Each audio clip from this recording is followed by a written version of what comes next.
ارشاد فرمایا یسألونک عن الانفال،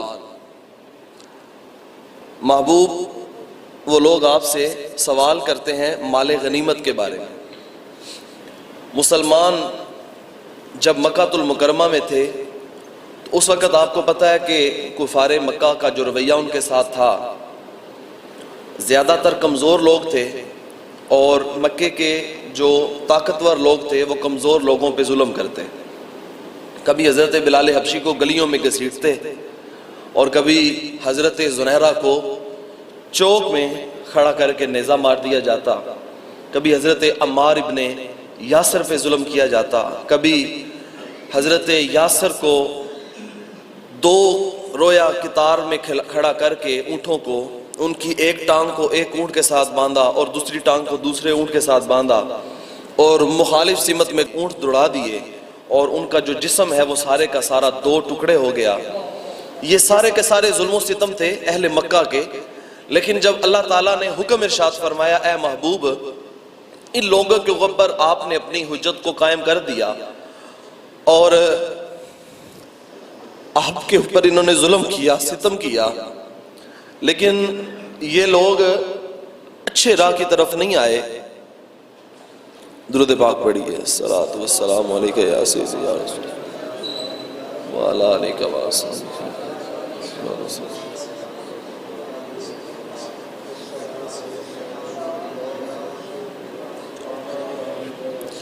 اللہ تعالیٰ نے حکم ارشاد فرمایا کہ آپ مکہ چھوڑ جائیں اور مدینہ کی طرف ہجرت کر جائیں۔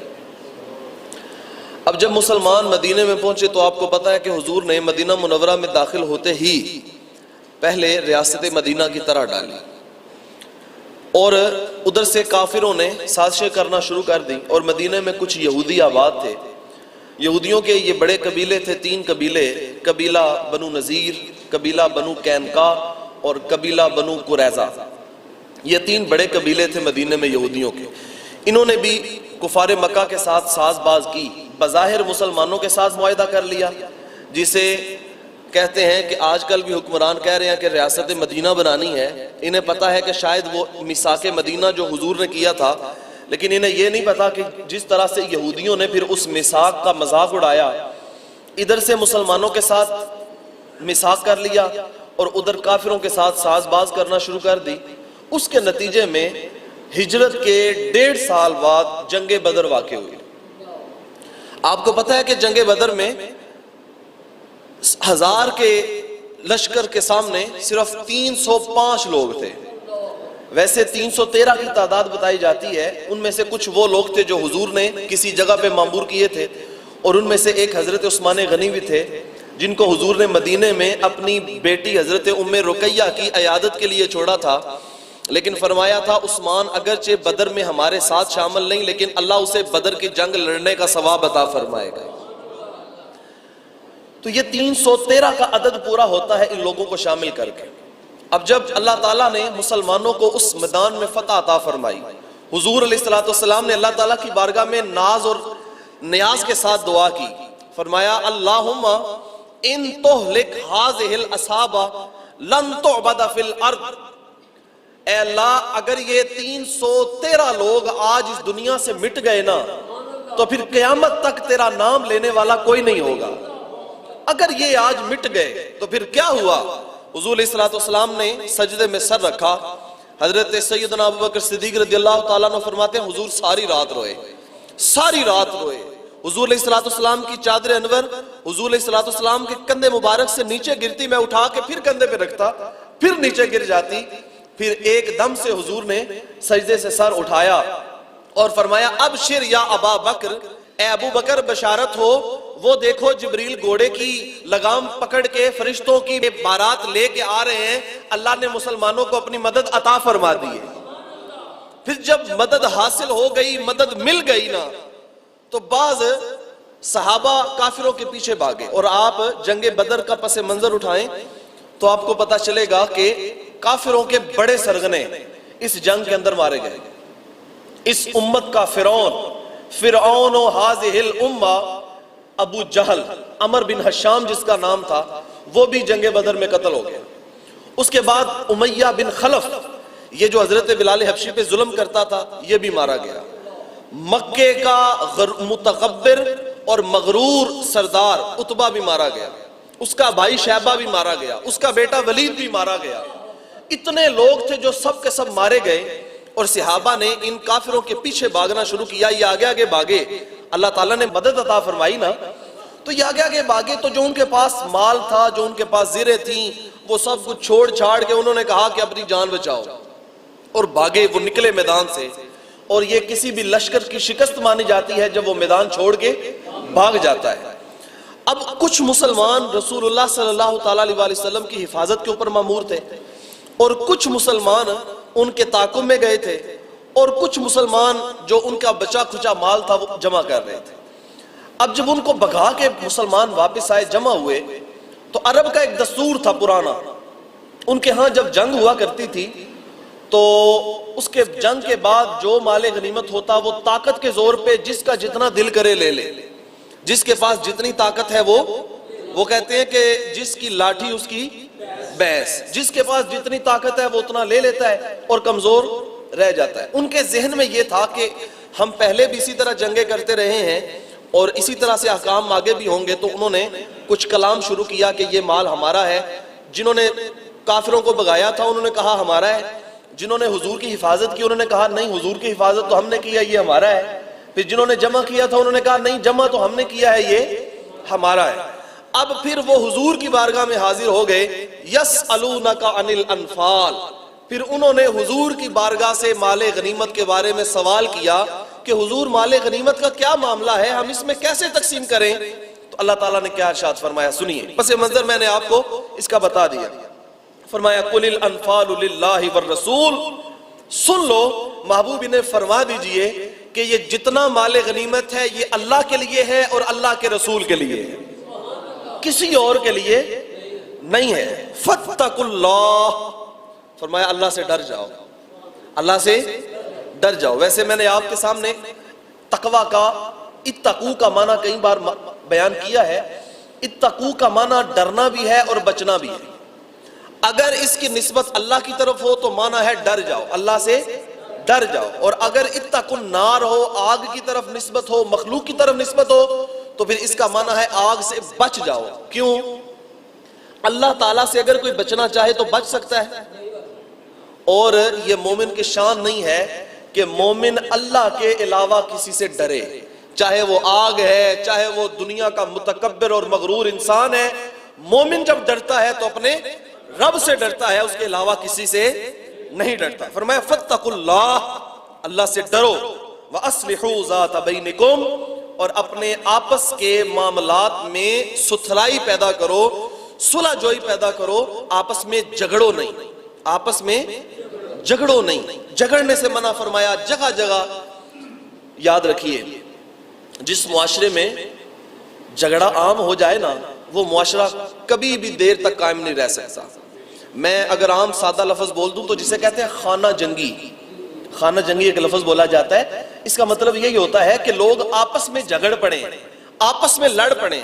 آپ اسلام کا تابناک دور اٹھا کے دیکھیں، حضور کے دور میں مکے سے اسلام کا نور پھوٹا اور مدینے تک پہنچا، پھر مدینے سے یہ شاہ ایران تک حضور علیہ السلام کے قاصد پہنچے، اور کہاں تبوک تک حضور علیہ السلام صحابہ کو لے کے گئے، یہ پیغام وہاں تک پہنچا۔ پھر حضرت صدیق اکبر کا دور آیا تو انہوں نے پھر پوری طرح سے اس کا دفاع کیا اور سلطنت اسلامیہ میں اضافہ کیا۔ پھر حضرت فاروق اعظم کے دور کا تو کہنا ہی کیا ہے نا، انہوں نے تو پھر یہاں بلوچستان تک، یہ بلوچستان کے آخر پہ یہ جو علاقہ ہے یہاں تک حضرت عمر فاروق رضی اللہ تعالیٰ عنہ نے سلطنت اسلامیہ کو قائم کیا، اور یہ بڑھتی چلی گئی، ادھر یہ آذربائیجان تک پہنچ گئے، یہ سارے کا سارا علاقہ سلطنت اسلامیہ میں آ گیا۔ لیکن مسلمانوں کا پھر ایک دور ایسا آیا کہ جب مسلمان آپس میں لڑنا شروع ہوئے، اور آپ وہ تاریخ دور مسلمانوں کا دیکھیں، اس دور میں مسلمانوں کو وسعت نہیں ملی۔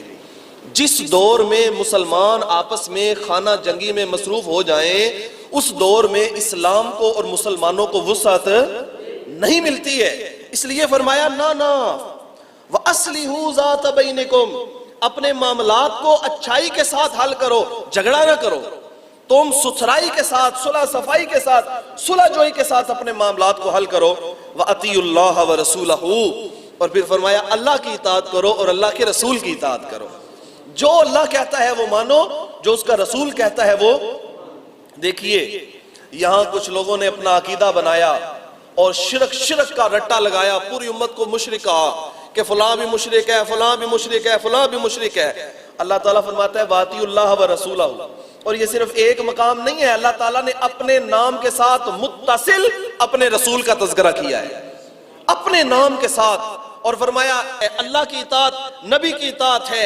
یہ سارے معاملے نبی علیہ السلام کا معاف کرنا اللہ کا معاف کرنا ہے، نبی کا بلانا اللہ کا بلانا ہے، نبی کا آواز دینا اللہ کا آواز دینا ہے، نبی کا رہا کرنا اللہ کا رہا کرنا ہے۔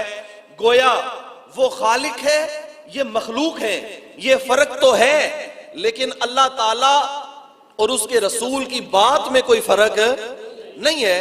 فرمایا محبوب جو آپ کی اطاعت کرے وہ در حقیقت میری ہی تو اطاعت کر رہا ہے، کیونکہ میں نے ہی تو آپ کو بھیجا ہے۔ اس لیے فرمایا ان کنتم مؤمنین، اگر تم ایمان والے ہو تو پھر اطاعت کرو، کس کی؟ اللہ کی اور اس کے رسول کی۔ پھر فرمایا انما المؤمنون الذین اذا ذکر اللہ وجلت قلوبہم وَإِذَا تُلِيَتْ عَلَيْهِمْ آيَاتُهُ زَادَتْهُمْ إِيمَانًا وَعَلَىٰ رَبِّهِمْ يَتَوَكَّلُونَ۔ فرمایا مومن صرف وہی ہیں۔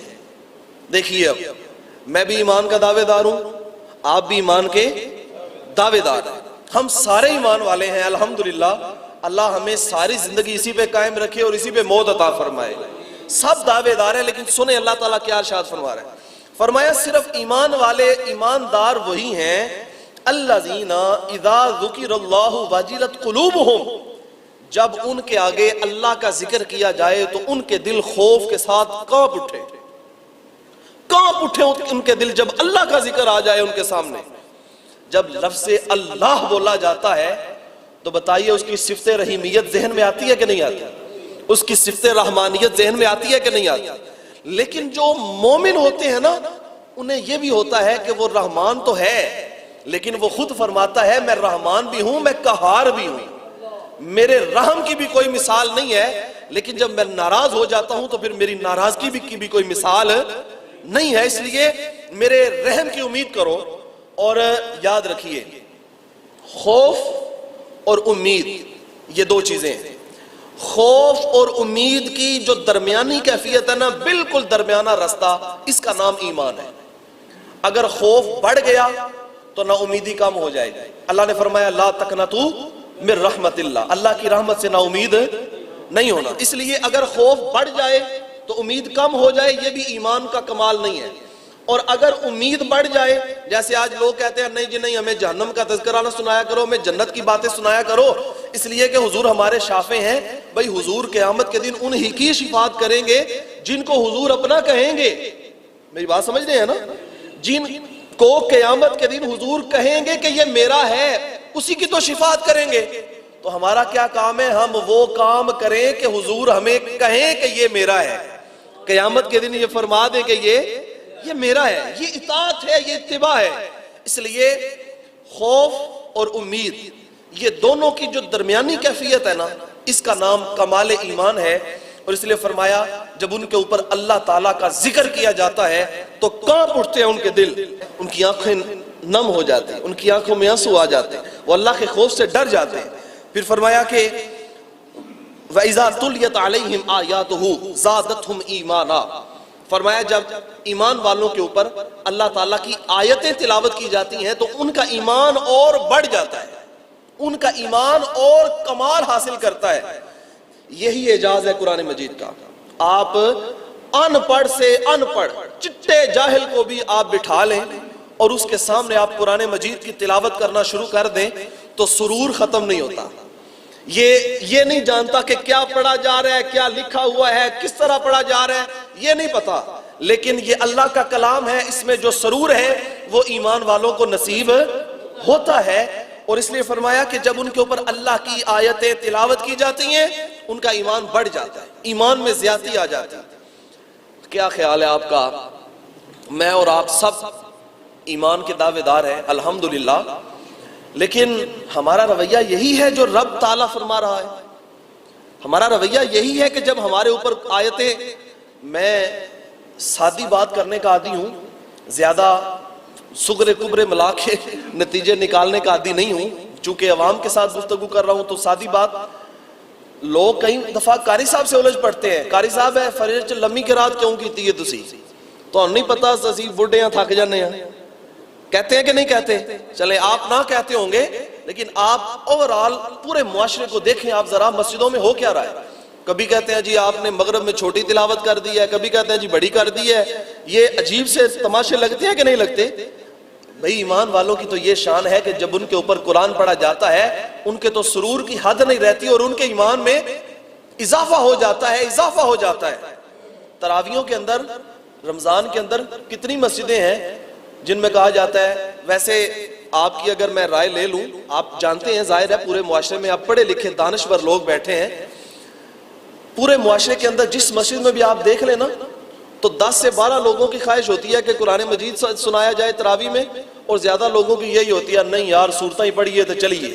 جی یہ عجیب سا ہمارا معاملہ ہے. اس لیے اللہ تعالیٰ نے فرمایا مومن وہ ہے جس کے سامنے اللہ کا ذکر کیا جائے اس کا دل خوف سے کانپ اٹھے، اور جب اس کے اوپر اللہ کی آیتیں تلاوت کی جائیں تو پھر اس کے ایمان میں اور کمال حاصل ہو جائے اور زیادتی آ جائے.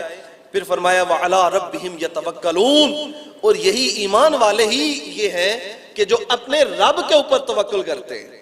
رب کے علاوہ وہ کسی کے سپرد اپنے معاملات نہیں کرتے ہیں. توکل اپنے معاملات کو اللہ کے سپرد کرنا، جو بھی معاملات ہے یا جتنا میرے رب نے مجھے دیا ہے میں اس پہ ہی راضی.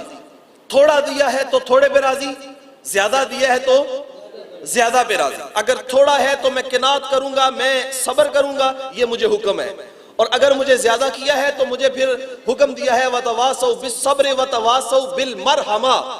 اگر زیادہ کیا ہے تو اللے تللے کرنے کے لیے مجھے رب نے زیادہ رزق نہیں دیا. مجھے روزانہ جو ہے وہ نران کاغان کے ٹور لگانے کے لیے رب نے زیادہ رزق نہیں دیا. فرمایا وَتَوَاصَوْا بِالْمَرْحَمَةِ. یہ دیکھو نا تمہارے ارد گرد کتنے غریب لوگ رہتے ہیں جن کو نان شبینہ بھی میسر نہیں ہے، تو تمہیں تو مال اس لیے دیا تھا کہ تمہارے محلے میں جو غریب ہے اس کے گھر میں بھی چولہا جلے، اس کے گھر میں بھی روٹی پکے، اس کے بچے بھی جو ہے وہ کبھی کبھی گوشت کی بوٹی کا مزہ لے لیں، اس لیے تمہیں دیا تھا. اس لیے فرمایا کہ وہ ایمان والے اپنے رب کے اوپر توکل کرتے ہیں. تھوڑا دیا ہے تب بھی اس کے سپرد ہے، زیادہ دیا ہے تب بھی اس کے سپرد ہے. اور میں یہ بات اکثر کہا کرتا ہوں کہ جو پیسہ، جو کمائی نیک رستے سے آتی ہے نا وہ نیک رستے پہ ہی لگتی ہے. یہ بات پکی ہے نا جی، سارے جانتے ہیں نا اس کو. جو پیسہ نیک رستے سے آئے وہ نیک رستے پہ، کتنے ہم نے لاکھوں کروڑوں پتی لوگوں کو دیکھا ہے 1 روپیہ بھی کبھی مسجد میں دینے کی توفیق نہیں ہے. 1 روپیہ بھی. کیوں؟ ویسے سب کچھ ہو رہا ہے، یہ ڈیرے بنے ہوئے ہیں، یہ مہمان آ رہے ہیں، یہ بکرے پک رہے ہیں، یہ کیا ہو رہا ہے.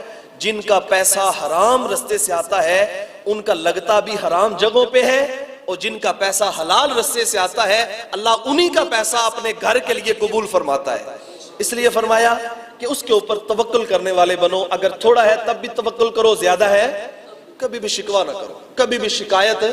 حضرت رابعہ بصریہ رحمت اللہ تعالی علیہ، آپ ایک دن گلی سے گزر کے آ رہی تھی تو ایک نوجوان نے پٹی باندھی ہوئی تھی سر کے اوپر. کہا بیٹا کیا ہوا؟ اس نے کہا کہ اماں جی سر درد ہے اس لیے پٹی باندھی ہے. حضرت رابعہ بصریہ کہنے لگی بیٹا کتنی عمر ہے؟ کہنے لگا جی 24-25 سال ہے. رابعہ بصریہ فرمانے لگی کہ 24-25 سال جس رب نے تجھے صحت دی ہے کبھی شکر کی پٹی تو باندھی نہیں، آج تھوڑا سا درد ہوا ہے تو شکوے کی پٹی جلدی سے باندھ لی ہے، جلدی سے پٹی باندھی ہے. اس لیے اگر درد ہے تب بھی اللہ کا شکر ہے، اگر خوشی ہے راحت ہے تب بھی اللہ کا شکر ہے. یہ توکل ہے اور یہی ایمان والوں کی نشانی ہے. ایک دفعہ پھر سن لیں، فرمایا صرف ایمان والے، یہ جو اللہ نے انما فرمایا ہے نا، علماء بیٹھے ہیں، قاری صاحب بیٹھے ہیں، جانتے ہیں انما کا جو لفظ ہوتا ہے اس کا معنی ہوتا ہے صرف اور صرف. ایماندار وہی ہیں جن کے سامنے اللہ کا ذکر کیا جائے تو وہ خوف سے کانپ اٹھیں، اور قرآن مجید کی آیات تلاوت کی جائیں تو ان کے ایمان میں اور زیادتی پیدا ہو جائے اور وہ اپنے رب کے اوپر توکل کرنے والے ہیں. اللہ اکبر. پھر فرمایا الذین یقیمون الصلاۃ. آگے چوتھی صفت بیان فرمائی جو ایمان والوں کی، فرمایا وہی ہیں صرف اور صرف ایمان والے کہ جو نماز قائم کرتے ہیں. کیا کرتے ہیں؟ نماز قائم کرتے ہیں. وَمِمَّا رَزَقْنَاهُمْ يُنْفِقُونَ اور ایمان والے صرف اور صرف وہی ہیں جو رب نے انہیں دیا ہے اس کے دیے سے اس کی راہ میں کچھ خرچ بھی کرتے ہیں, اس کی راہ میں بھی کچھ دیتے ہیں. جو کچھ ہے سب کچھ مال مار کے بیٹھے ہوئے نہیں ہے, یہ میرا ہے, یہ میں نے کمایا ہے, یہ میں نے. تجھے سرخاب پر لگے ہوئے ہیں, تیرے بھی 2 کان ہیں, جس کے پاس کھانا نہیں ہے اس کے بھی 2 ہی کان ہیں. تیرے بھی 1 ناک لگا ہوا ہے, جس کے پاس کھانا نہیں ہے اس کو بھی 1 ہی ناک لگا ہوا ہے. تیرے بھی 2 ہاتھ ہیں, اس کے بھی 2 ہی ہاتھ ہیں. لیکن تو بیٹھ کے کبھی سوچ کہ اس کو رب نے نہیں دیا, تجھے دیا ہے. اس لیے کہا تجھے جب دیا ہے تو کس لیے دیا ہے؟ مما رزقناہم ينفقون, پھر اس کے دیے میں سے کبھی کبھی خرچ بھی کیا کر, اس کی راہ میں دیا کر. اور میاں صاحب کہتے ہیں کہ یہ اکثر دیکھا گیا ویسے اللہ ماشاءاللہ کچھ امیر لوگ, میں ان کو جانتا ہوں, بذات خود آپ بھی ان کو جانتے ہیں, دولت مند ہیں, حلال ذریعے سے رزق آیا تو ان کا اچھی راہ پہ لگتا ہے, مسجدوں میں لگاتے ہیں, مدرسوں میں لگاتے ہیں. لیکن اکثریت کی بات کر رہا ہوں یہ ہے کہ وہ بس اگر دنیا داری ہو تو لاکھ روپے خرچ ہو جائیں, لیکن دینداری آ جائے یا کسی کو دینا پڑ جائے تو آپ کو پتہ ہے رمضان میں تصویریں بھی بنتی ہیں, اخبار کے اوپر لگتی ہیں کہ نہیں لگتی؟ بولیں لگتی ہیں. غریب کا مذاق اڑایا جاتا ہے کہ نہیں مذاق اڑایا جاتا؟ وہ 2,500 روپے کا ایک تھیلا دے کے تو اس کا اشتہار لگاتے ہیں کہ یہ بڑا غریب ہے اور یہ مجھ سے تھیلا لینے آیا. تو میاں صاحب کہتے ہیں مالاں والے سخی نہیں ہوندے, مالاں والے سخی نہیں ہوندے. اور شیخ سعدی نے یہاں پہ بڑی خوبصورت بات کی ہے. شیخ سعدی کہتے ہیں بزرگی بعقل است نسال, کہتے ہیں کہ بزرگ بندہ عمر کے سالوں کے بڑھنے سے نہیں ہوتا کہ اس کی بڑی عمر ہے تو یہ بزرگ ہے, اس کی بڑی عمر ہے تو یہ بزرگ ہے. کہا نہیں, بزرگ بندہ ہوتا ہے اپنی عقل کی بنا پر. جسے اللہ نے عقل دی ہے وہ زیادہ بزرگ ہے, چاہے عمر میں چھوٹا ہے یا بڑا ہے. پھر کہتے ہیں بزرگی بعقل است نسال, سخاوت بدل است نمال. کہتے ہیں سخی وہ ہے جس کا دل سخی ہے, سخی وہ ہوتا ہے. اسی کا ترجمہ ہے پنجابی میں, میاں صاحب کہتے ہیں مالاں والے سخی نہیں ہوتے تے سخیاں کولے مال نہیں ہوندے, سخیاں کولے مال نہیں ہوندے تے سخی بندے دوئے جانی کدے بھی کنگال نہیں ہوندے. ان کے پاس کچھ بھی نہ ہو تو جو دل میں استغنا کی دولت ہوتی ہے نا, یہ میرے رب کو یہی بڑی پسند ہوتی ہے. اللہ اکبر. پھر فرمایا کہ اس کی راہ میں خرچ کرنے والے یہ جو ہیں یہ ایمان والے ہیں. اولئک هم المؤمنون حقا. دیکھیں اب مزے کی بات ہے, جس کے پاس یہ 4 صفتیں ہیں 5 یہ جو بیان کی, پھر فرمایا اولئک هم المؤمنون حقا, یہ در حقیقت مسلمان ہیں, یہ در حقیقت مومن ہیں. لہم درجات عند ربہم, اور یہ جو در حقیقت مومن ہے نا مسلمان ہیں, اللہ تعالیٰ کے پاس ان کے لیے بڑے درجات ہیں, بڑے درجات ہیں. یہاں پہ علماء نے فرمایا ہے کہ ہر بندے کے عمل کے مطابق اللہ کے پاس اس کا لیے درجہ ہے. جو جتنا زیادہ عمل کرے گا اس کا درجہ زیادہ بلند ہوگا, اور جتنا کم عمل کرے گا اس کا درجہ اتنا کم ہوگا. اس لیے فرمایا کہ اللہ کے پاس ان کے لیے درجات ہیں. وَمَغْفِرَةٌ, اور اس جیسی خوشخبری بھی کیا ہو سکتی ہے. اللہ فرماتا ہے یہ جو سچے مومن ہیں, یہ جن میں یہ گزشتہ صفتیں پائی جاتی ہیں, ان کے لیے اللہ کی بارگاہ میں مغفرت ہے, بخشش ہے, جس کو مانگتے مانگتے لوگوں کی زندگیاں ختم ہو گئیں اور راتوں کو اٹھ اٹھ کے وہ دعائیں کرتے رہے, اللہ ہمیں بخش دے, اے اللہ ہمیں بخش دے, اے اللہ ہمیں بخش دے. یہ کہتے کہتے ان کے شب و روز گزرتے رہے. لیکن آؤ یہ صفتیں 4 پیدا کر لو. اللہ فرماتا ہے ہم نے ان کے لیے بخشش تیار کر کے رکھی ہے. اور پھر فرمایا رزق کے پیچھے مارے مارے پھرنے والے, اور صبح سے لے کے شام تک اور شام سے لے کے صبح تک نہ شادی پہ سکون ہے نہ فتیدگی پہ سکون ہے, فون کھڑک رہے ہیں, کاروبار ہو رہا ہے, 24 گھنٹوں میں سے 22 گھنٹے جو ہے وہ ادھر ہی لگ رہے ہیں, اور نیند بھی پوری نہیں ہو رہی کہ پتہ نہیں پیچھے کاروبار کا کیا بن رہا ہے. اللہ فرماتا ہے نہیں نہیں, تم یہ کام کرو, مجھ سے ڈر جاؤ, میری قرآن کی تلاوت کرو, نماز پڑھو, میرے دیے ہوئے سے خرچ کرو, سچے مسلمان بن جاؤ. پھر کیا ہوگا؟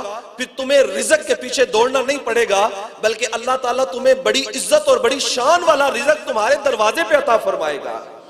یہ عمل ہے, یہ طریقہ ہے. اس لیے فرمایا اس رستے پہ آؤ, یہ سچے مسلمان ہیں, یہ سچے مومن ہیں. یہ قرآن مجید سے سورہ انفال کی 4 آیات مکمل ہوئیں. آج میں اتنی ہی آیات آپ کے سامنے بیان کرنا چاہتا ہوں. سورہ انفال کے 10 رکوع ہیں.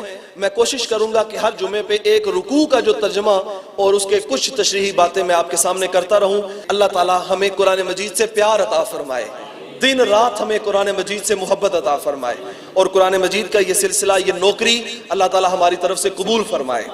میں آج کچھ باتیں اس کے علاوہ آپ سے کرنا چاہتا ہوں, اور وہ یہ کہ پچھلے کچھ دنوں سے پاکستان کے اندر ایک فرقہ وارانہ فضا بنائی جا رہی ہے, اور اس کو ہوا دے رہے ہیں حکومتی ادارے, اس لیے کہ جب ایک طرف سے رد عمل آئے اور دوسری طرف سے رد عمل نہ آئے تو آپ کو پتہ ہے کہ یہ جب تضاد ہوتا ہے تو پھر یہ تضاد فساد کا باعث بنتا ہے. اس لیے حکومتی ادارے جو ہیں, حکومت پاکستان یا دیگر انتظامی جو ادارے ہیں, وہ تضاد پیدا کر رہے ہیں. اہل سنت کو جو ہے وہ دیوار کے ساتھ لگانے کی باتیں کی جا رہی ہیں, لیکن الحمدللہ اہل سنت و جماعت پاکستان کی اکثریت ہے. کیا ہے؟ اکثریت ہے. اور یہ حکومتیں جانتی ہیں کہ جب اکثریت متحرک ہوتی ہے تو پھر اس کے نتائج کیا ہوتے ہیں. لیکن کسی بھی قسم کی فرقہ وارانہ فضا کا ہمارا پاکستان متحمل نہیں ہے. اس لیے حکومتی ادارے اور آپ احباب کے لیے میرا یہ پیغام ہے کہ جو بھی فرقہ وارانہ فضائیں بنائی جا رہی ہیں ان کے اندر ہم نے شامل نہیں ہونا. ہمارا عقیدہ ہے کہ حضور کے سچے اور کھرے اور لاڈلے اور یار غار بھی, یار سفر بھی اور یار مزار بھی حضرت سیدنا ابو بکر صدیق رضی اللہ تعالیٰ عنہ, اللہ تعالیٰ نے ان کو بڑی شانیں عطا فرمائی ہوئی ہیں. آج ایک شخص نے اٹھ کے کہا ان کے ایمان کے اوپر شک کیا ہے, تو یاد رکھیں یہ قرآن کے اندر واحد ایسے صحابی ہیں حضرت ابو بکر صدیق. بڑی پتے کی بات کر رہا ہوں, آپ ذہن میں بٹھائیں. حضرت ابو بکر صدیق واحد ایسے صحابی ہیں کہ جن کا تذکرہ صحابیت کا اللہ تعالیٰ نے نص میں ارشاد فرمایا, ثانی اثنین اذ ہما فی الغار اذ یقول لصاحبہ لا تحزن ان اللہ معنا. فرمایا یہ جو آپ کا صحابی ہے ابو بکر صدیق رضی اللہ تعالیٰ عنہ, آج اگر کوئی ان کے ایمان کے بارے میں شک بھی کرے تو وہ مسلمان نہیں رہتا. حضرت ابو بکر صدیق کے ایمان میں شک کرنے والا بھی مسلمان, وہ کافر ہے اور پرلے درجے کا کافر ہے. کوئی عام کافر نہیں ہے, پرلے درجے کا کافر ہے جو حضرت ابو بکر صدیق رضی اللہ تعالیٰ عنہ کے ایمان میں شک کرتا ہے. یہ ہمارا عقیدہ ہے. لیکن جو لوگ سوشل میڈیا پہ آ کے سستے قسم کے اور عجیب قسم کے بیکاری لوگ یہ حضرت علی رضی اللہ تعالیٰ عنہ کی شان کا سہارا لے کے حضرت صحابہ کو جو تنقیص کرنا چاہتے ہیں, تو یہ کسی بھی صورت برداشت ہو سکتی. بولے آپ توہین صحابہ برداشت کر سکتے ہیں؟ کوئی بھی مسلمان توہین صحابہ برداشت. حضرت علی بھی ہمارے ہیں, حضرت ابو بکر بھی ہمارے ہیں, حضرت عمر بھی ہمارے ہیں, حضرت عثمان بھی ہمارے ہیں, حضرت عبداللہ ابن عمر بھی ہمارے ہیں, اور امام علی مقام امام حسین بھی ہمارے ہیں. ہم ان سب کے وارث ہیں اور ہم ان کا تذکرہ کریں گے الحمدللہ. لیکن آپ احباب یہ کام کریں کہ اس طرح کا فتنہ جہاں بھی دیکھیں اس کو پھیلانے کی بجائے اس کو سمیٹنے کی کوشش کریں. سوشل میڈیا کا دور ہے, ہر بندے کی گستاخی جو ہے وہ کہتے ہیں اس کو شیئر کر دو, اس کو شیئر کر دو, اس کو شیئر کر دو. مقصد شیئر کرنے کا, اس گستاخی کو شیئر کرنے کے بجائے اس کو ڈیلیٹ کرو تاکہ یہ زیادہ لوگوں تک پہنچنے کی بجائے وہیں پہ دفن ہو جائے, دم توڑ جائے. یہ ہمارا فریضہ ہے. انشاءاللہ ہم اس کام میں پیش ہوں گے انشاءاللہ. دوسری بات یہ, فرانس نے دوبارہ سے اعلان کیا ہے کہ ہم حضور علیہ السلام کے خاکے بنائیں. مسلمان اس حرکت کو برداشت کر سکتے؟ امام مالک نے کہا تھا ما بقاء الامت بعد شتم نبیہا, کہ جس امت کے نبی کے بارے میں نازیبا کلمات کہے جائیں اس امت کے اوپر فرض ہے کہ وہ اٹھ کے بدلہ لے, اور اگر بدلہ نہیں لیتی گستاخ رسول سے پھر اس پوری امت کے جینے کا کوئی حق نہیں ہے. یہ ساری کی ساری امت مر جائے. مر جانا بہتر ہے, زندہ رہنے کا کوئی حق نہیں ہے. آپ کو پتہ ہے وہ کنکر ابو جال کی مٹھی میں بولے تھے, اس نے کہا تھا کہ یہ بتائیں مٹھی میں کیا ہے, تو حضور نے فرمایا میں بتاؤں یا جو مٹھی میں ہے وہ بتائے. اس نے کہا کہ اگر کنکر بولے تو یہ زیادہ اچھا ہے, تو حضور صلی اللہ علیہ وسلم نے اشارہ کیا تو کنکر بولے اشہد انک رسول اللہ, حضور آپ اللہ کے سچے رسول ہیں. اب ذرا آپ سارے کے سارے اور میں بھی سوال کریں ان کنکروں سے کہ کنکروں تمہارے پاس زبان کوئی نہیں, تمہیں رب نے بولنے کے لیے پیدا نہیں کیا تو بولے کیوں ہو؟ تو کنکروں نے زبان حال سے پھر یہی جواب دینا ہے کہ کنکر ضرور ہیں, بے غیرت نہیں ہیں کہ جب حضور کی عزت پہ حملہ ہوگا تو ہم کنکر ہو کے بھی خاموش رہ سکتے. اللہ اکبر. یا رسول اللہ. کنکر جب خاموش نہیں رہ سکتے تو ہم خاموش رہ سکتے ہیں؟ یہ فرانس اگر خاکے شائع کرے گا، جو شخص اس میں ملوث ہوگا وہ واجب القتل ہوگا انشاءاللہ، اور امت مسلمہ کے غازی اٹھ کے ان کو پار پار کر دیں گے انشاءاللہ. یہ اس وہم میں نہ رہیں کہ پتہ نہیں یہ کیا ہے. یہ امت بے عمل ضرور ہے، یہ امت میں بڑے نقص ہیں، لیکن یہ امت آج بھی حضور سے پیار کرنے میں سب سے آگے ہے انشاءاللہ. کی محمد سے وفاتوں نے تو ہم. آخری بات یہ، آپ کو پتہ ہے کہ سورت کی تفسیر کا آغاز سورہ مریم، سورہ رحمان اور سورہ حجرات، ان کی تفسیر جو ہے وہ مکمل ہو چکی ہے. اب آج سورہ انفال کی تفسیر کا آغاز کیا ہے. بحمد اللہ تعالی آپ کی دعاؤں کے ساتھ، آپ کی محبتوں کے ساتھ یہ جو سورہ حجرات کی تفسیر پچھلے 4 جمعے میں بیان ہوئی ہے، وہ ساری کی ساری تفصیل کتابی شکل میں آپ کے سامنے ہے. یہ میرے ساتھیوں نے محنت کی، کچھ میں نے محنت کی، کچھ لکھا.